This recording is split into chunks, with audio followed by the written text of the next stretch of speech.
একটা প্রশ্ন এখন পুরো মধ্যপ্রাচ্যকে নাড়িয়ে দিচ্ছে। সাম্প্রতিক হামলার পর ধ্বংস হয়ে যাওয়া ইরান কি সত্যিই কয়েক মাসের মধ্যেই আবার শক্তিশালী হয়ে উঠছে? কারণ নতুন মার্কিন গোয়েন্দা রিপোর্টে উঠে এসেছে চাঞ্চল্যকর তথ্য।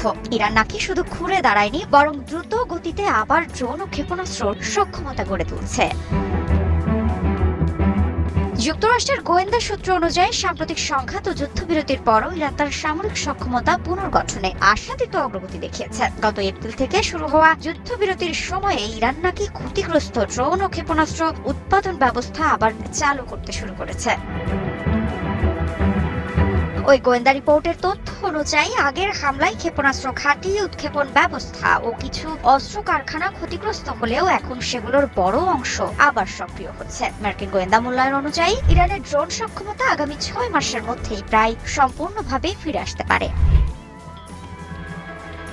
বিশেষজ্ঞদের মতে ইরান এখন ক্ষেপণাস্ত্রের ঘাটতি পুষিয়ে নিতে ড্রোনকে প্রধান অস্ত্র হিসেবে ব্যবহার করতে পারে, যা ইসরায়েল ও উপসাগরীয় দেশগুলোর জন্য নতুন নিরাপত্তা ঝুঁকি তৈরি করছে। এদিকে যুক্তরাষ্ট্রের কিছু সামরিক বিশ্লেষণ বলেছিল ইরানের সামরিক সক্ষমতা বহু বছর পিছিয়ে গেছে, কিন্তু নতুন গোয়েন্দা রিপোর্ট সেই ধারণাকে প্রশ্নের মুখে ফেলেছে।